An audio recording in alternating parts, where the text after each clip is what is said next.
Hi guys, today I have Leanne Wakeling, and she is a parenting mentor and family relationship coach. She has worked with more than 300 clients and around 1,000 hours of experience coaching these clients. Leanne has delivered 20 plus workshops offline and online. So thank you, Leanne, for being here today. I really appreciate it. Oh, it's my pleasure. Thank you so much for inviting me. Okay, good. So the first question is, why are you a parenting mentor and family relationship coach? That's a really great question. Thanks for asking. I have a bit of a passion in this space. I'm now in a position where I have adult children. And one of the things that I notice is that lots of parents have concerns about their parenting journey.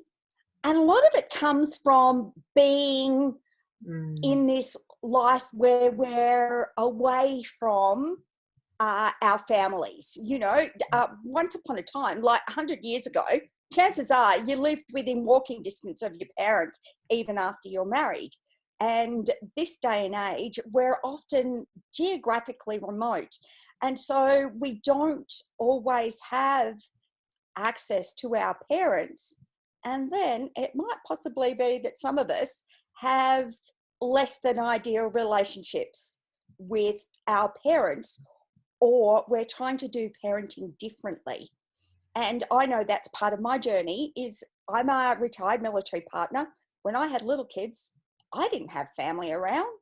I lived somewhere far away, and it can be difficult. And I spent lots of time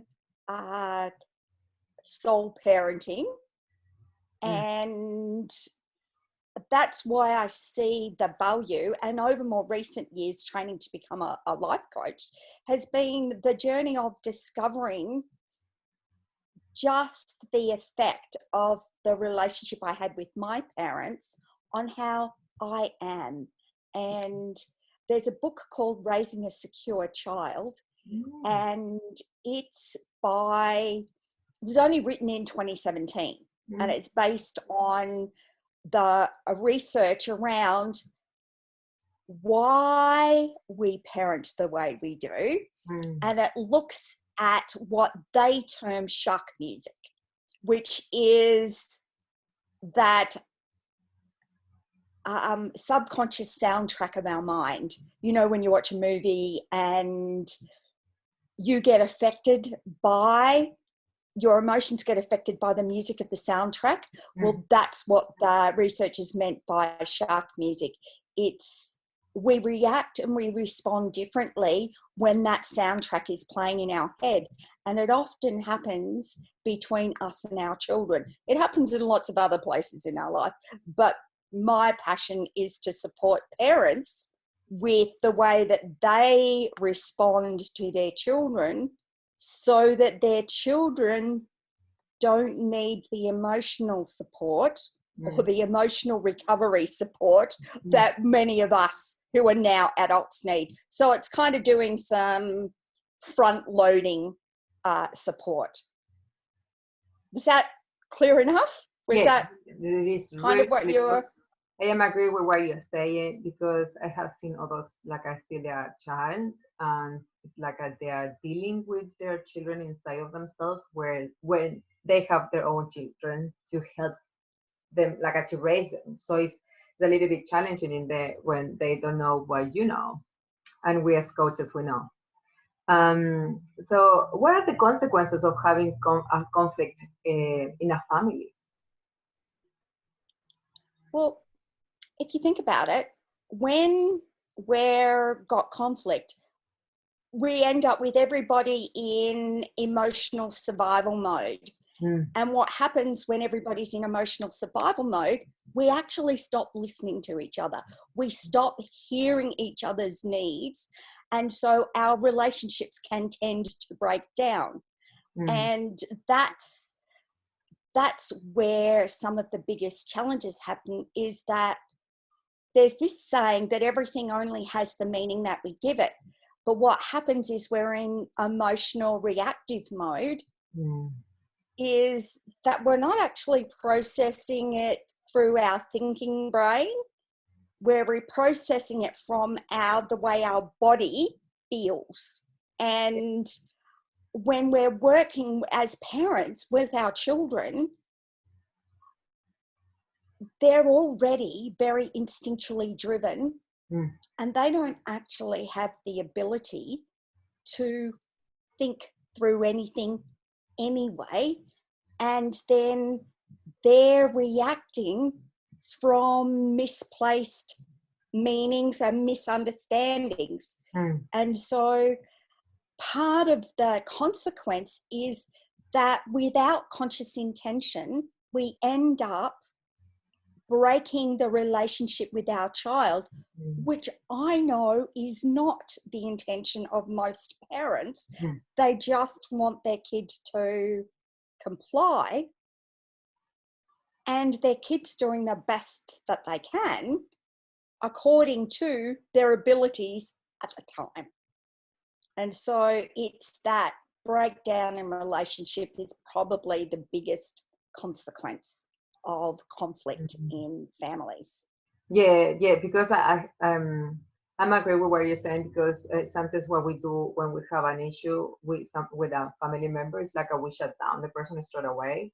Maybe we feel hurt, or maybe we cannot deal with our own emotions, or we don't have the boundaries where to express the limit, and from there we felt like a betray, like a cross the boundary. So I'm totally agree with what you're saying, and it's important to work in those things, to work in ourselves, and to have a better relationship with our family. Yeah. So the next question I have here: how can affect and effect feeling frustrated with our children's behavior and then getting mad at ourselves for the way we react? Well, when what happens in those circumstances is when we get mad at ourselves for having got mad at our kids, what happens is that we're feeding a negative loop in our feelings, and we're actually reinforcing the desire to be mad at our child, because we humans have this oxymoron tendency that we will repeat patterns. Unfortunately, we repeat the pattern whether it serves us or not, like whether it's healthy or not. And on our children, what happens is a lot of the time they don't understand why we are mad at them, because children under the age of 8 to 10 don't even have the capacity to process that. Their neurology doesn't even have that piece of wiring yet. And so for little kids, when we get mad at them, because they are survival driven, what happens is they believe they are wrong. They start to undermine their selves.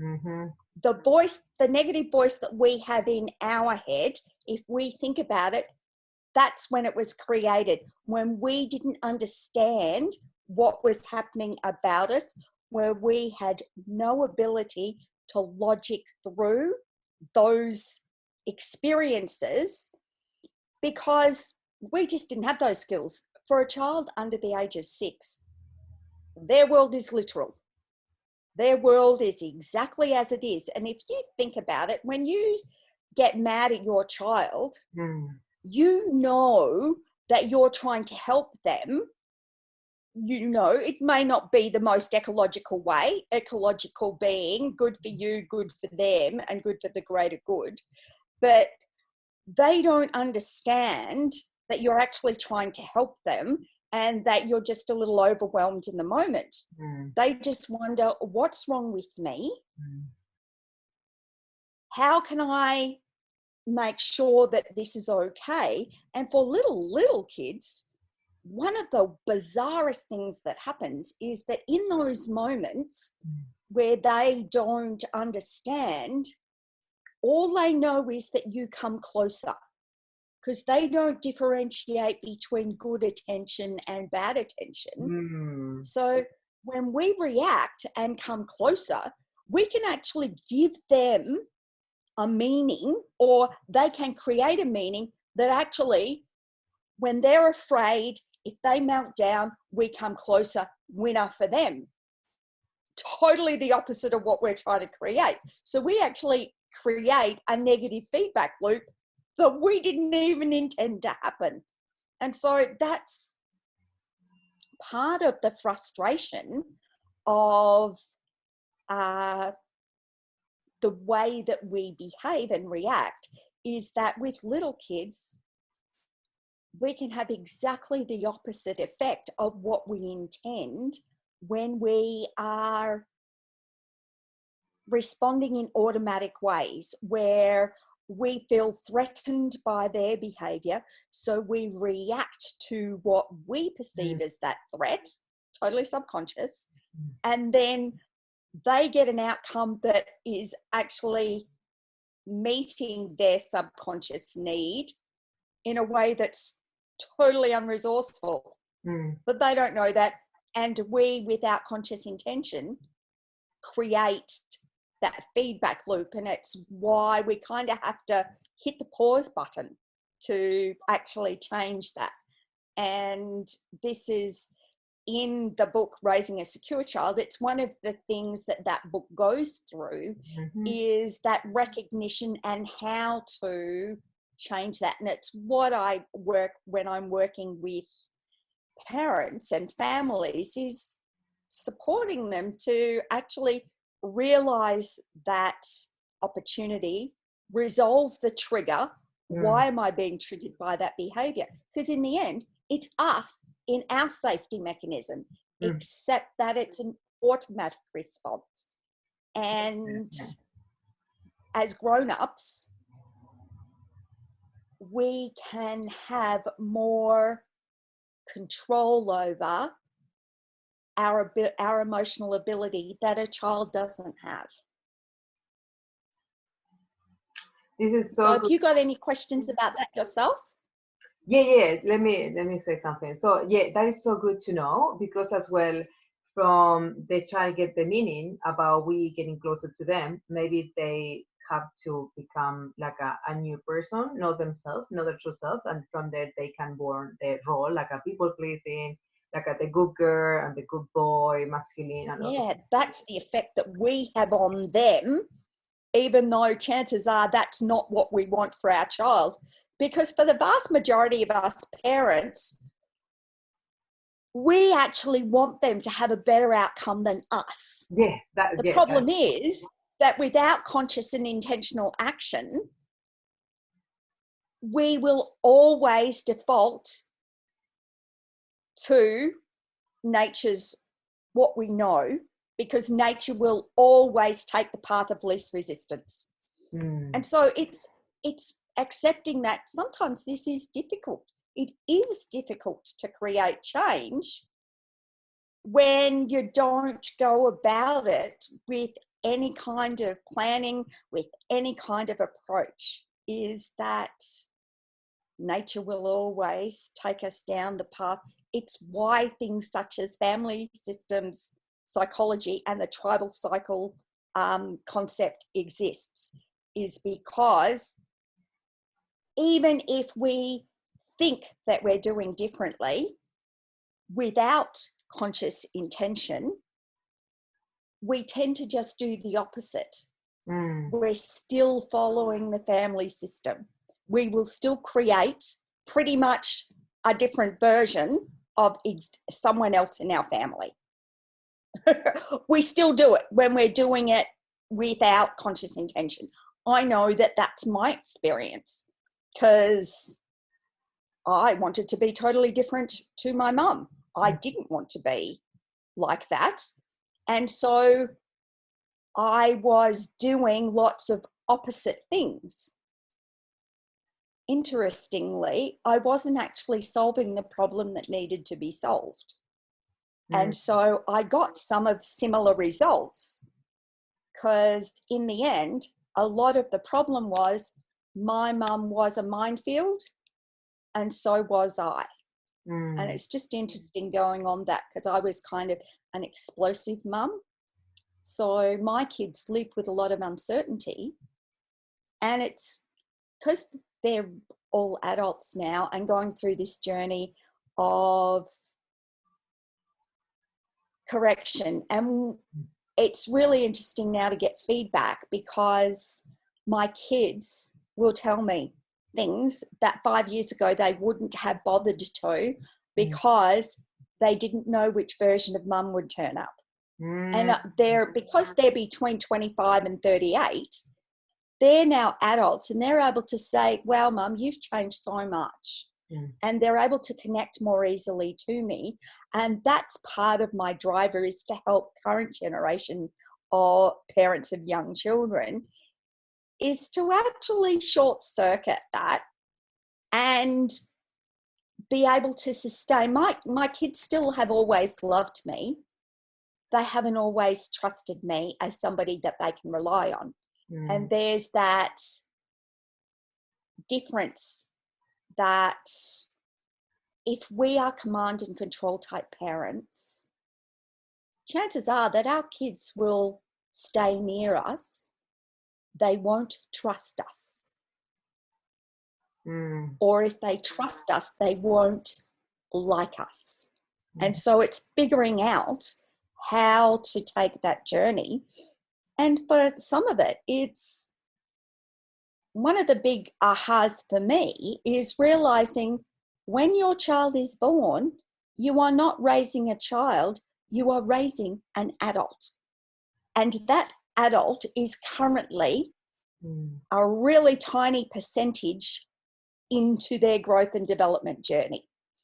And so it's why lots of conflict happens with teens, is because all of a sudden we make a decision that they should know better because we've been teaching them. But actually, if we haven't been connecting to them, they don't trust us. So they don't know how to interact with us.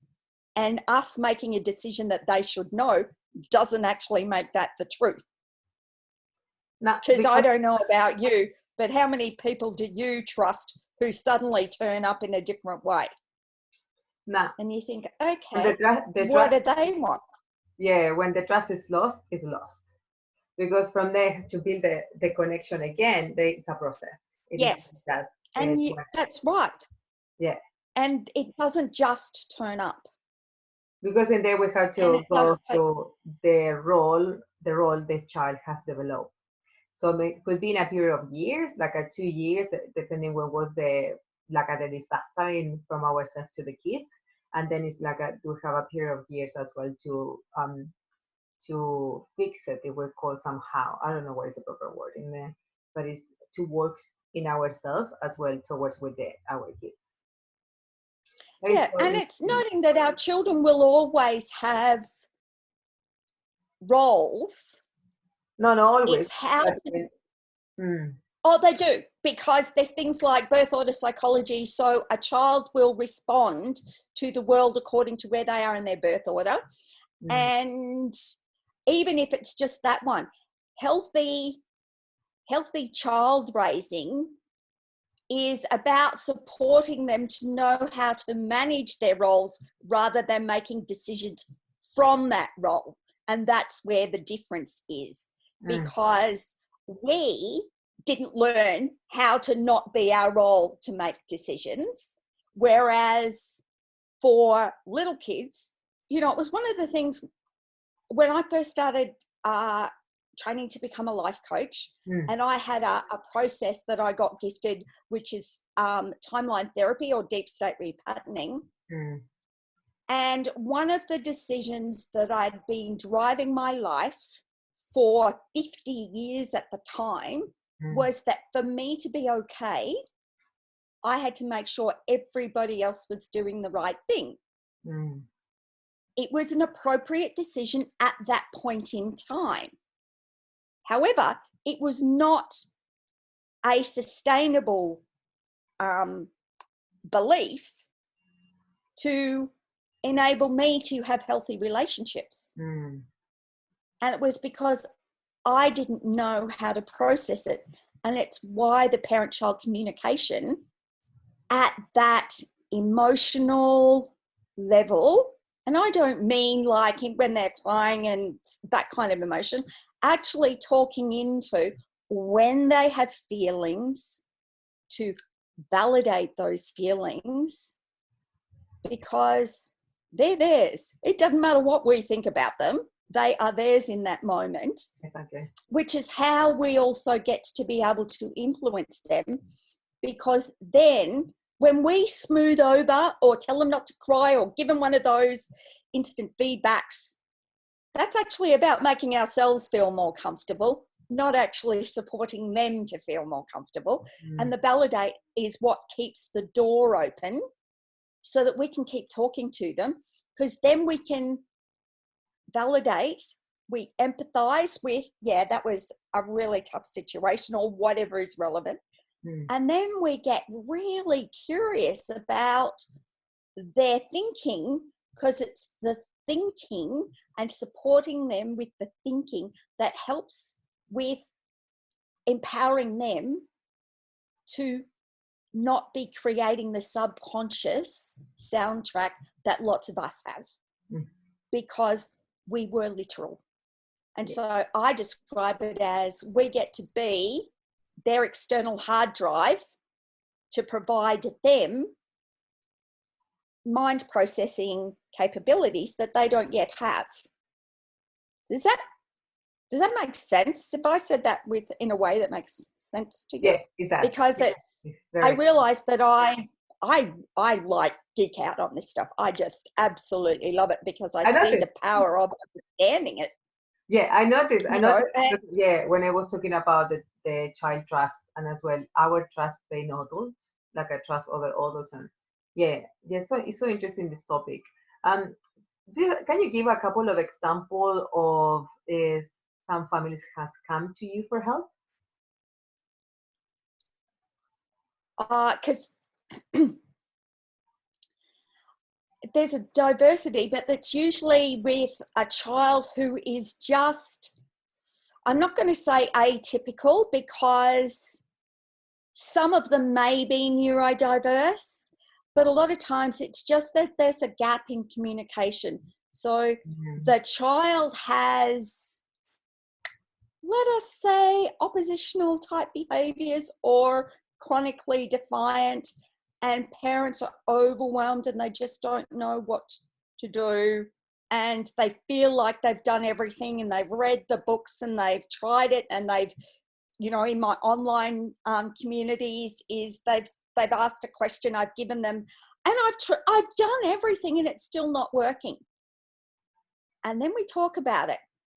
And the thing is that humans filter through our own filters. So what happens, for instance, that validate, empathize, curiosity, an awful lot of parents resist either validation, because that they say, but that's approving of the behavior. And I said, no, validation is about the person, not the behavior. It's so that they know that they are okay, so that you can let them know that their behavior is not acceptable. And that's what leaves the door open so that you can come through. Or a parent will say, well, I acknowledge them. I said, acknowledgement is just saying, yes, I see you are unhappy. That's not validation. That's telling them that you can see something. That's not actually allowing them to feel like it's okay to feel that way. And while it happens a lot with children, because they are like an amplified version of emotional miscommunication, that same process is relevant to any discussion where there's a position of conflict. It's a way of, one young couple that I worked with she said, we had to learn how to fight functionally, because we were fighting with the person instead of figuring out the problem.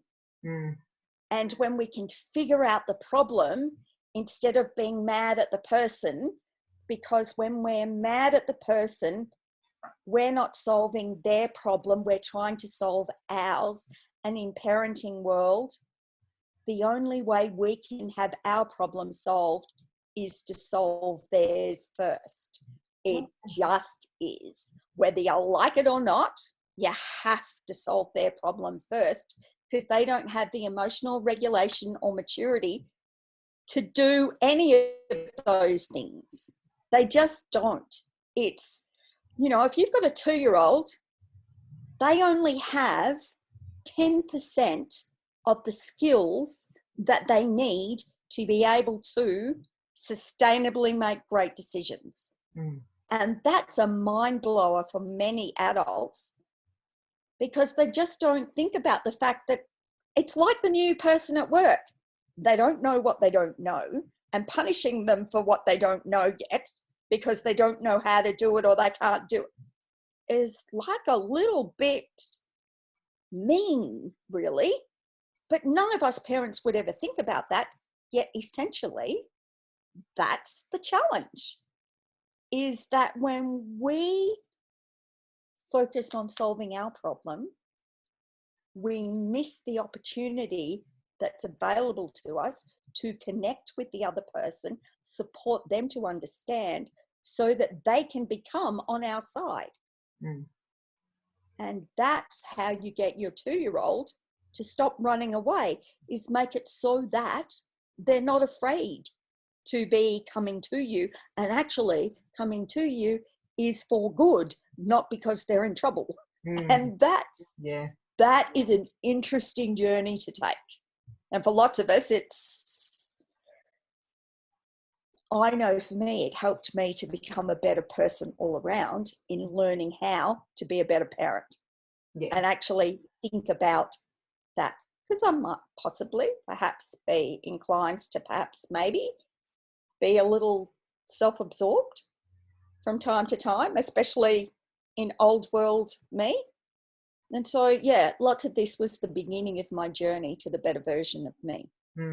Beautiful, beautiful. So, Leanne, where people can find you? Well, I am on Facebook, is Leanne G. Wakeling, and it's my tagline is Skilling to Adult in the 21st Century. I have a Facebook group that is Conscious and Intentional Parenting. It's pretty new because I'd spent a lot of time over more recent times serving in other bigger communities. I still do a lot of work in positive parenting communities, supporting parents in those. For a while I was an admin, and I ran weekly training in that environment. But positive, so it's Positive Parenting Village by a Fine Parent and Positive Parenting, two of the groups that are not mine but have really great cultures, and you get access to lots of problem solving. And then in Conscious and Intentional Parenting, it's much more about the journey of understanding our children and understanding us, so that we can give our children best quality outcomes by empowering them with emotional intelligence and skills that are really necessary for success in the 21st century, because 21st century success is emotional intelligence. 20th century success was based on intellectual intelligence. And so we've got 20th century parents who are raising 21st century adults.